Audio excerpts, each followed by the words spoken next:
Hello everybody, C programming টিউটোরিয়ালে আপনাদের সবাইকে স্বাগতম। আমি মোহাম্মদ হাসিবুল হাসান। তো এই পর্বে আমি আপনাদেরকে দেখাবো switch statement. Switch statement C programming এ কিভাবে কাজ করে এটা আমি আপনাদেরকে এই পর্বে দেখাবো।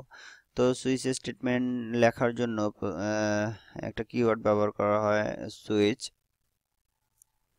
সুইচ দেন এর ভিতরে থাকবে এক্সপ্রেশন, আর এর ভিতরে যে এক্সপ্রেশন থাকবে সেটা অবশ্যই ইন্টিজার অথবা ক্যারেক্টার হইতে হবে। যদি ইন্টিজার অথবা ক্যারেক্টার হয় তাহলে সুইচের ভিতরে যে কেস ভ্যালু থাকবে সেই কেস ভ্যালুগুলান আপনার এক্সিকিউট হবে। তো আমি এখানে একটা প্রথমে একটা ভ্যারিয়েবল নিচ্ছি, ইন্টিজার ইনপুট ইনপুট ভ্যারিয়েবল। তো আমি এখানে ইউজারকে বলে দিব ইনপুট দেওয়ার জন্য। তো প্রিন্টএফ আমি এখানে একটা মেসেজ দিয়ে দিচ্ছি, প্রিন্টএফ দেন মেসেজ দেব যে enter the value between 0 to 100। আমি এটা ইউজারকে মেসেজ দিয়ে দিলাম যে আপনাকে অবশ্যই 0 থেকে 100 এর মধ্যে একটা ইনপুট দিতে হবে। তো ইউজার যখন ইনপুট দেবে, তো ইনপুটটা নেওয়ার জন্য scanf ফাংশনটা আমি ইউজ করব। scanf ইনপুট ইনপুট তো ইনপুট নেওয়া শেষ হয়ে গেল। তো ইনপুট যে ভ্যালুটা হবে, ইনপুট 0 থেকে যদি 100 পর্যন্ত হয়, তো আমি এখানে 10টা কেস যদি ইউজ করি, তো আমি এখানে দেখাবো যে কিভাবে আমরা যে জানি প্রোগ্রামে যে গ্রেড নির্ণয় করার আমরা প্রোগ্রাম অনেকেই করছি। তো এই প্রোগ্রামটাই আমি সহজ শেখার জন্য তো আমি এই প্রোগ্রামটাই দেখাবো যে ইনপুট যদি 0 থেকে 100 পর্যন্ত হয় তাহলে আমাদের এখানে বিভিন্ন গ্রেড আছে। তো আমি এখানে এই আরেকটা আরেকটা ভেরিয়েবল নিয়ে নিচ্ছি যে গ্রেড। তো আমি এই গ্রেডটা কিভাবে করব, যে গ্রেড ইকুয়াল ইনপুট যেটা থাকবে ইনপুট বাই 10 ডিভাইডেড বাই 10। তো আমি যে 0 থেকে যদি 100 পর্যন্ত 100 যদি হয় কোনো একটা স্টুডেন্টের মার্কস, তো আমি একে যদি 10 দিয়ে ভাগ করি তাহলে গ্রেডের যে ভ্যালুটা হবে সেটা হবে 10। তো এখন সেটা 80 হইতে পারে, 90 হইতে পারে, 100 লেস দেন 100 হইতে পারে। তো গ্রেডটা যদি গ্রেড যদি 100 থেকে 80 থেকে 100 এর মধ্যে হয়, অর্থাৎ তাহলে আমি যদি একে 10 দিয়ে ভাগ দিই তাহলে সেটা হইতে পারে 8, 9, 10। আর 80, 90 আর লেস দেন 100, তো এই ভ্যালুর জন্য কোনো একটা স্টুডেন্টের মার্কস যদি 80 থেকে 100 পর্যন্ত হয় তাহলে আমি জানি যে সেটা হবে এ প্লাস গ্রেড। তো আমি এখানে যদি গ্রেডটা 8, 9 অথবা 10 এই এই ভ্যালু হয়, যদি গ্রেডের যে ভ্যালুটা হবে সেটা 8, 9 অথবা 10 হয়, তার জন্য আমাকে অবশ্যই প্রিন্ট করে দেখাইতে হবে যে এটা এ প্লাস গ্রেড, স্টুডেন্টটা এ প্লাস গ্রেড পাইছে। তো সেই জন্য এখানে আমাকে লিখতে হবে কেস, যদি কেস 10 অর্থাৎ যদি আপনার যদি গ্রেডের যে ভ্যালুটা আছে 8 হয়, 9 হয় অথবা 10 হয় তাহলে তাহলে কেস এক্সিকিউট হবে কেস 10, কেস 9, কেস 8, এই তিনটা কেসের জন্য আমি একটা লেখা প্রিন্ট করে দেখাবো। Printf the grade is a plus। আমি এই লেখাটা প্রিন্ট করে দেখাবো।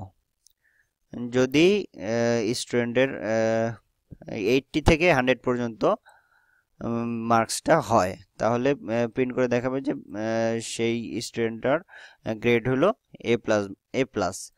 এরপরে আমি এখানে ব্রেক ইউজ করতে হবে, ব্রেক। ব্রেক এরপরে ভ্যালুটা যদি মার্কস যদি 70 হয়, সাপোজ 70 যদি হয়, তাহলে আমাকে যে প্রিন্টটা করতে হবে সেটা হলো এ প্লাসের পরে এ গ্রেড। তো আমি এর জন্য কেস নিব, কেস কেস 7, কেস 7। তো আমি এটাকে প্রিন্ট করে দেখাবো যে প্রিন্ট এফ, এই লেখাটাকে আমি কপি করে দেখাচ্ছি, কপি কপি এ গ্রেড,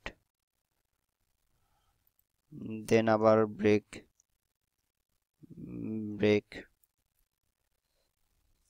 যদি 60 হয় তাহলে কেস 6 আবার প্রিন্ট করে দেখাবো, সাপোজ এ মাইনাস,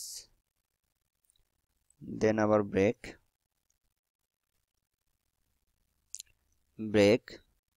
কেস যদি 5 হয়, কেস 5, দেন আবার প্রিন্ট করে দেখাবো বি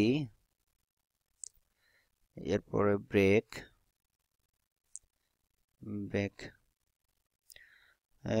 কেস যদি 4 হয়, কেস যদি 4 হয় সেই ক্ষেত্রে আমি প্রিন্ট করে দেখাবো সি গ্রেড, দেন আবার ব্রেক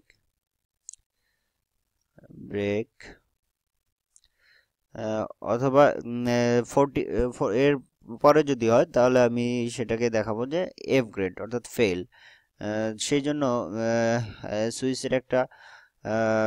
সুইসের একটা ডিফল্ট নামে একটা কেস আছে, যেখানে আগের উপরের কেসগুলোতে যদি কোনো ভ্যালু খুঁজে না পায় তাহলে ডিফল্ট যে কেসটা আছে এই কেসটা এক্সিকিউট হবে।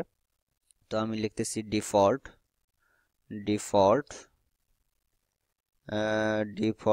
দেন প্রিন্ট করবে যে the grade is f। তো এখানে আমি যদি এখন এই আমার প্রোগ্রামটাকে রান করি, এখানে বলছে error break statement not within loop or switch. আমি এখানে একটা ভুল করে ফেলছি, সেটা হলো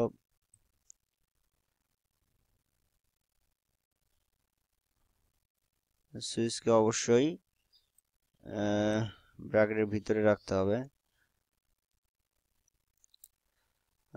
তো আমি এখানে যদি এক্সিকিউট করি enter the value between 0 to 100, তো আমি এখানে যদি 55 দেই, দ্য গ্রেড ইজ বি।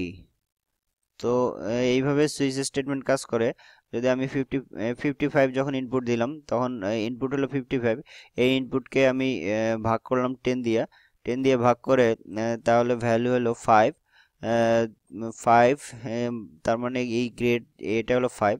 এই 5 এর জন্য কেস 10, কেস 9, কেস 8 এক্সিকিউট হবে না, 7, 6 এক্সিকিউট হবে না, এক্সিকিউট হবে কেস 5, মানে দ্য গ্রেড ইজ বি।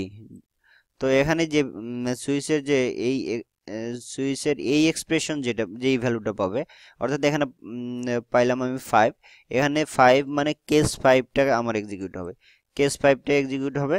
এই কেস 5 এর ভিতরে যেই স্টেটমেন্টটা দেওয়া আছে এই স্টেটমেন্টটা এক্সিকিউট হচ্ছে। তো আমি এখানে ব্রেক কেন ইউজ করব? ব্রেক ইউজ করার কারণ হলো, যদি আমি এই ব্রেকটাকে ইউজ না করতাম তাহলে এই কেস 5 এইটাকে তো আমি আউটপুটে পাইতামই, কিন্তু পরবর্তীটাও এক্সিকিউট হইতো। তো আমি এটা যদি আপনাকে এইভাবে দেখাই যে আবার আমি 55 ইনপুট দেব, 55 ইনপুট দেওয়ার পরে যদি করি the grade is B, the grade is C, তার মানে যে আমি যখন 5 যখন এক্সিকিউট হলো, তো এখান থেকে সুইচ থেকে বের হওয়ার জন্য আমাকে এখানে একটা কেস পাওয়ার পরে তো আমাকে সুইচ থেকে বের হওয়া দরকার। তো আমি যদি সুইচ থেকে বের না হই তাহলে এখানে এটা এক্সিকিউট হওয়ার পরে কেস 4ও আবার এক্সিকিউট হবে। তো এই জন্য এখানে ব্রেক ইউজ করা হয়, তো ধন্যবাদ সবাইকে এই টিউটোরিয়ালটি দেখার জন্য। তো আশা করি যে সবাই বুঝতে পারছেন যে সুইচ স্টেটমেন্ট কিভাবে কাজ করে। তো আশা করি যে আমার পরবর্তী টিউটোরিয়ালগুলোও দেখবেন। তো কোনো